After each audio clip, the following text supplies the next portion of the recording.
Welcome to Within the Frame, where we bring the most pressing issues across the globe into focus. I'm Kim Mok-yeon. In a sweeping new trade deal, the United States will slash tariffs on Korean imports from 25% to 15%, a move that takes effect August 7th. In return, South Korea is committing to $350 billion in U.S.-bound investments, covering everything from shipbuilding to semiconductors, and $100 billion in American energy purchases. The agreement ends weeks of uncertainty and marks the first major economic accord under the President Lee Jae Myung administration, and he framed the deal as a turning point for Korean exporters and the broader alliance. 한미 관세 협상이 최종 타결됐습니다. 이번 협상으로 통상 환경의 불확실성이 상당 부분 해소됐다고 평가됩니다. 한미 양국의 경제 협력 그리고 동맹 관계도 한층 더 공고해질 것으로 기대합니다. Now, with a summit expected within 2 weeks, we look at what this deal reveals about the new trade order and what it signals for diplomacy going forward. And for this, we are joined in the studio by Min Jung-hoon, professor at the Korea National Diplomatic Academy. A big welcome. Good evening. And also joining us from Washington, D.C. is Troy Stangerone, non-resident fellow at the Carnegie Mellon Institute for Strategy and Technology. Good to see you. Good to be here. Thank you. So let's start a discussion with Dr. Stangerone. The tariff agreement was reached just ahead of the deadline, bringing the rate down from 25% to 15%.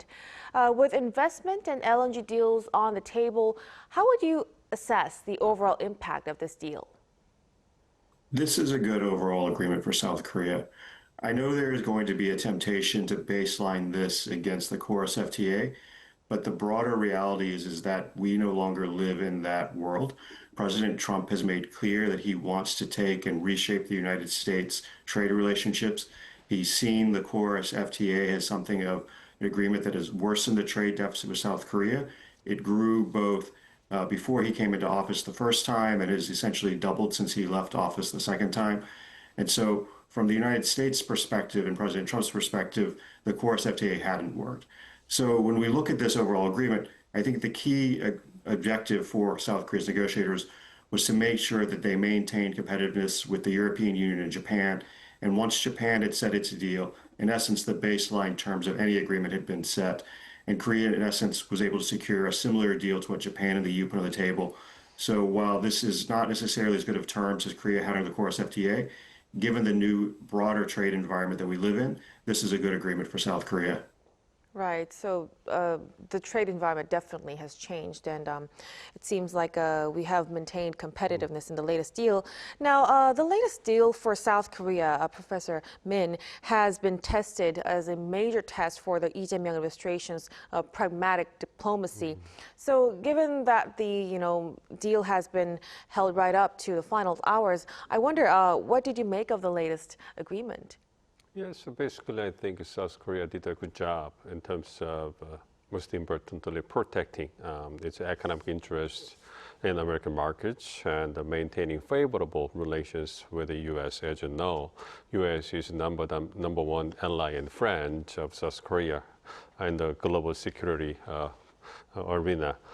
And the deal will also contribute to enhancing the South Korea-U.S. economic cooperation and overall strengthening the U.S. alliance. And specifically through the deal, South Korea could eliminate uncertainty in the export environment and secure that South Korean companies can compete equally with their competitors in the American market.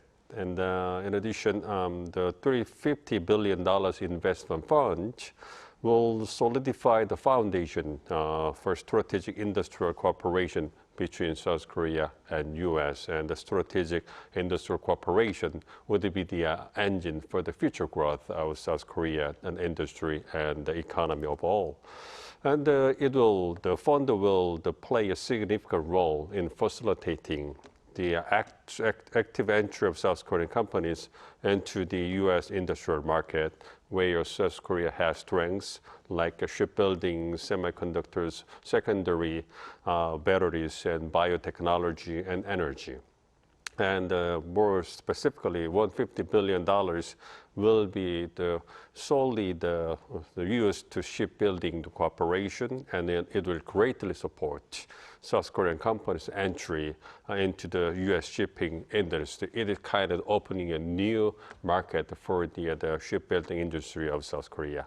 So the deal is the result of the convergence of the U.S. interest in rebuilding its manufacturing sector and South Korea's commitment to enhancing the competitiveness of its companies in the U.S. market. So I think it's like the win-win negotiation that is beneficial for both countries. So it is expected that it will further strengthen industrial cooperation between South Korea and U.S. and solidify the RK-U.S. alliance. It's important. Right, so it's symbolic in terms of economy and also diplomacy as well. Now, interestingly, the latest deal was wrapped up before the scheduled 2+2 ministerial meeting. Dr. Stangeron, what do you think pushed both sides to seal this early? And what part of South Korea's offer do you think was most appealed for Washington? Well, we saw with the original July 9th deadline that had been extended, but the Trump administration had been making clear that there wouldn't be a further extension. There had been some discussion that even if the tariffs were put in place, that negotiations could continue. But I think from the Korean side's perspective, it was important to try and get this done before any new tariffs were put in place, even if you could have additional negotiations.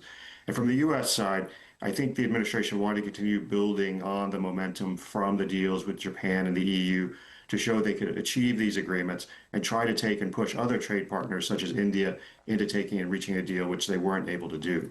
Now, in terms of what were the key aspects of this deal, with the tariffs that were going to be in place, even at 15%, there's still not a certainty that the United States would have seen the type of investment President Trump wanted on manufacturing. And so I think that's why this fund to invest in manufacturing in the U.S. that we originally saw in the Japan deal, that was in the EU deal, is now in the Korea deal, was the key component. And within that context, I think Korea had a real advantage here.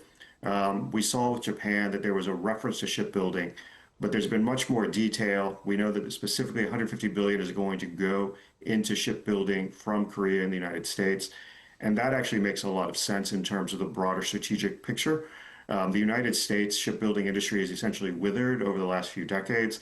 There were less than 10 ships, both on the naval and the commercial side, produced last year. And at the same time, Korea is the second largest ship producer in the world behind China. It accounts for about 30% of overall ship production. And so there was a real match to be made here. You know, Japan has a shipbuilding industry, but it doesn't have one of the scale and the capacity that Korea does. And so this was really sort of Korea's ace card to try and seal a deal. And it seems as though after you saw OMB chair vote go to the Philly shipyard with Navy Secretary Flem, that once President Trump talked to them, he was comfortable to sign off on the deal, knowing what Korea's commitment was on the shipbuilding side. Right, so it really looks like shipbuilding was one of the key factors that was able to seal the deal. In fact, South Korea side, as for South Korea, the presidential office has also emphasized that the expansion of the shipbuilding sector was a standout win. Professor Min, do you agree with this? Yeah. And also, Jose. I also want to ask, could you explain for us the potential gains of this agreement in the shipbuilding industry? Okay, yes, and I also agree that Seoul's comprehensive proposal for shipbuilding industry cooperation with Washington played the central role in reaching the trade deal between the two countries.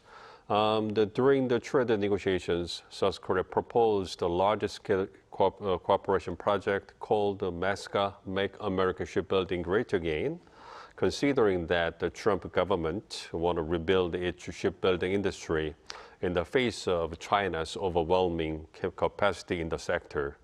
And the MESCA project is $150 billion South Korea-U.S. shipbuilding cooperation package, and it includes constructing new shipyard in the U.S., nurturing shipbuilding personnel, reestablishing related supply chains, and the building American ships and the cooperating on MRO, like a maintenance, repair, and overhaul. So the project is like a comprehensive plan to rejuvenate or revitalize the entire U.S. shipping ecosystem. So it means that the MASCA project is really the customized plan for the vital strategic interests of the United States. And meanwhile, the project will also function for the South Korea side because it is based on the needs of South Korean companies in the shipbuilding industry.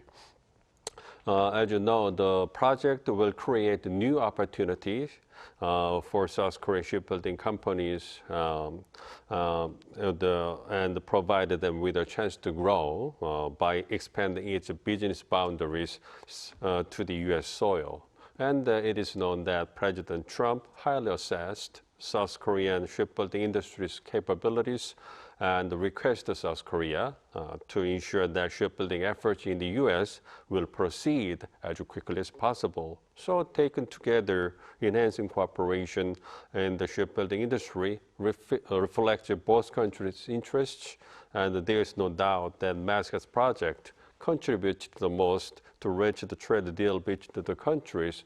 But last but not least, on the Korean side, expanding the business boundaries to the U.S. soil will absolutely provide the new business opportunities to the shipbuilding industry of South Korea, where it has some kind of deadlock in terms of the facilitating, expanding its business arena or the capabilities. So it looks like a lot of benefits will be drawn out from the latest agreement. Now, let's also turn to the investment side. The U.S. Commerce Secretary Howard Lutnick claimed that 90% of the $350 billion funds returns will go to Americans, but South Korea's presidential office pushed back. Dr. Sang-Ryun, how should we interpret this gap in perception between the two governments?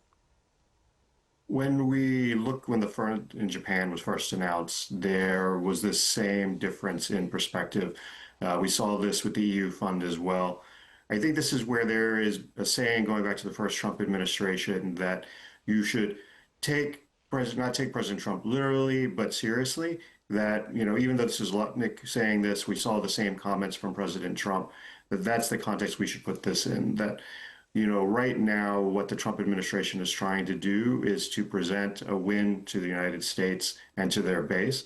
And so in the context of this, they're basically overselling the details.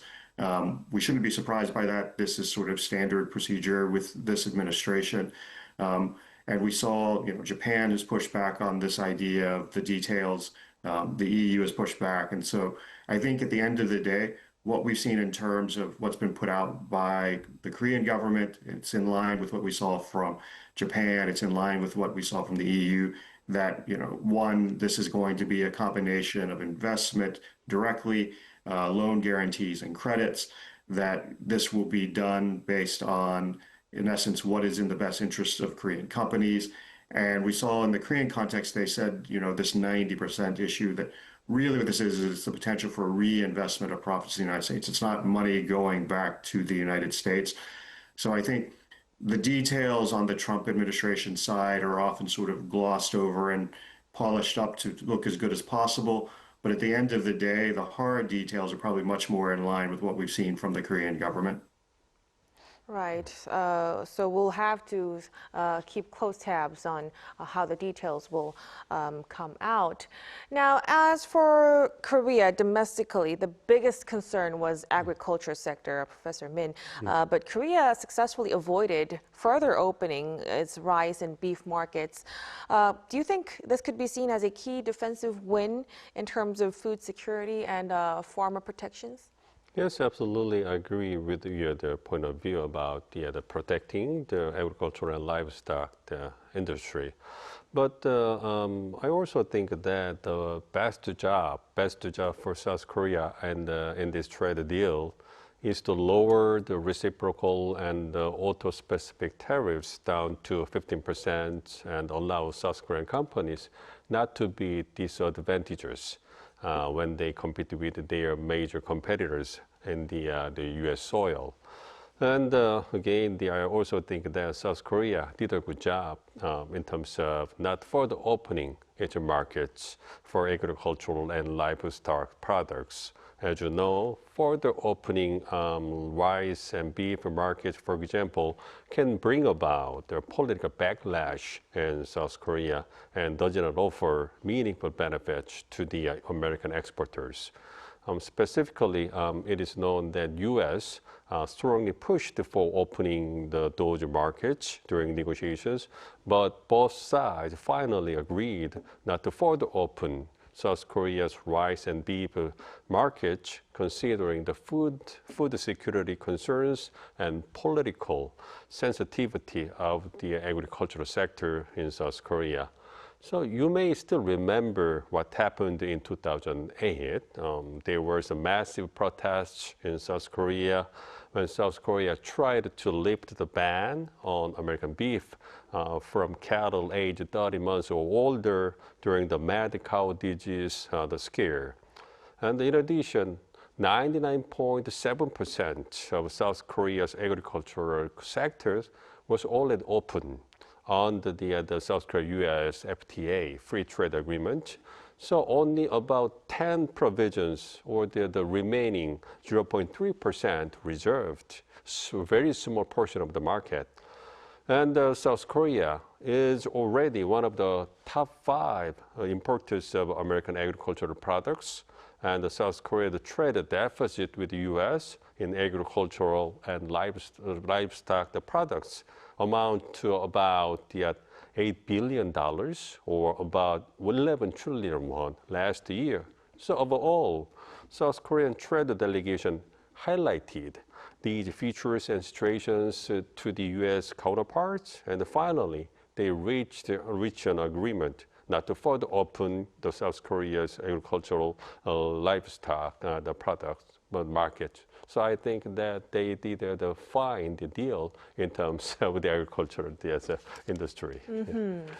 So alongside this agricultural deal, as Professor Min has mentioned, the automotive sector, the deal on that, where South Korea aimed for a 12.5% rate but settled at 15%, was also one of the key accomplishments.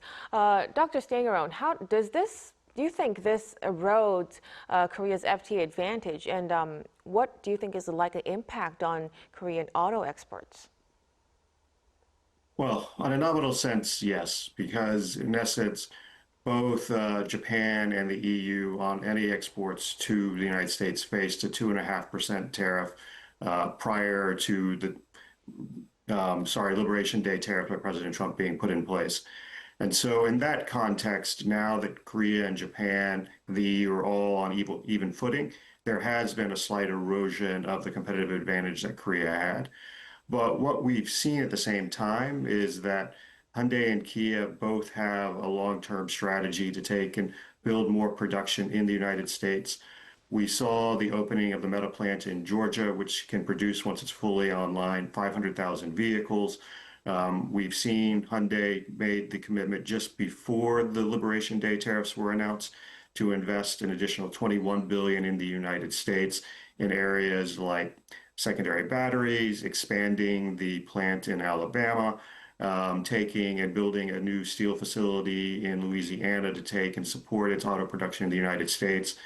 And so Hyundai and Kia were already moving in that direction. So the biggest outcome from this agreement for them is ultimately the stability of knowing that, one, what the tariff rate will be, knowing what it's going to be going forward, and knowing that they are not at a competitive disadvantage to Japanese or European automakers.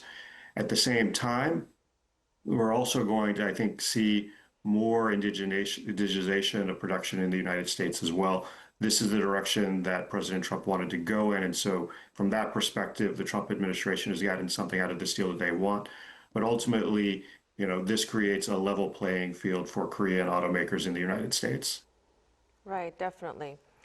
Now, before we conclude our discussion tonight, we are aware that the U.S.-South Korea summit is expected within the next 2 weeks.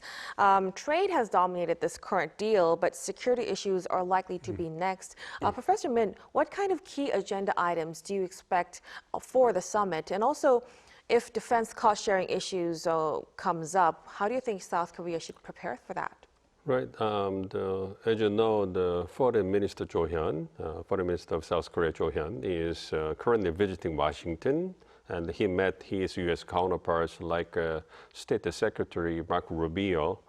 And in his first talk with Rubio, they confirmed the common goal of a complete denuclearization of North Korea and agreed to strengthen trilateral cooperation between South Korea, U.S., and Japan. And Minister Cho also said that the two sides are coordinating to set a date for the summit meeting. And they also agreed to shape the content of the summit at the working level.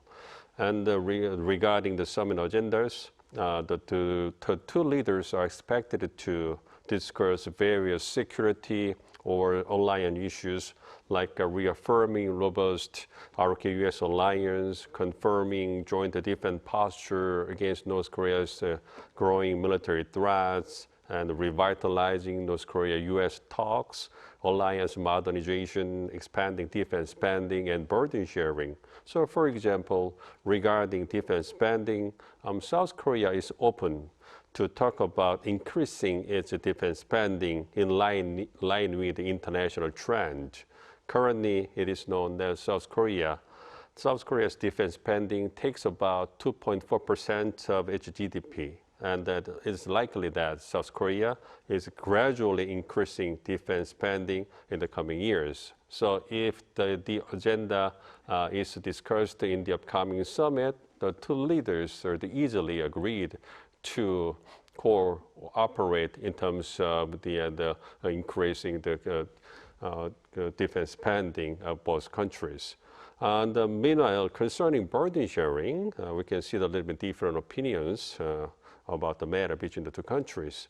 South Korea want to observe the results of the Special Measures Agreement, SMA, negotiation last year.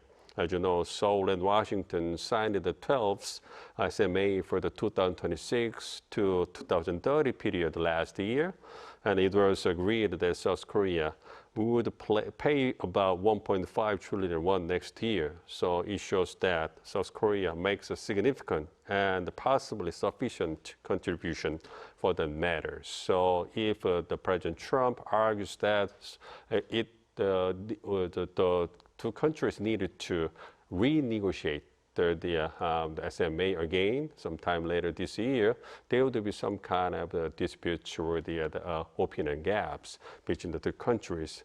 Anyway, the upcoming summit will be the starting point where the two countries actively address security issues, and through the negotiations and the coordination, they are expected to move forward to develop the ROK-U.S. alliance into a future-oriented, comprehensive strategic alliance. So clearly, we're not just watching a trade story. It's about alliance management at a much bigger scale, and we'll be sure to follow up on the results of the summit in coming 2 weeks now. As for now, we'll have to conclude our discussion at this point. Thank you so much for your time and for your insights tonight, Professor Min. Thank you. And Dr. Stangarone, we appreciate it. Thank you. And that'll be all from us on Within the Frame. Be sure to tune in again next time as we continue to explore the stories that matter. Till then, stay informed and engaged.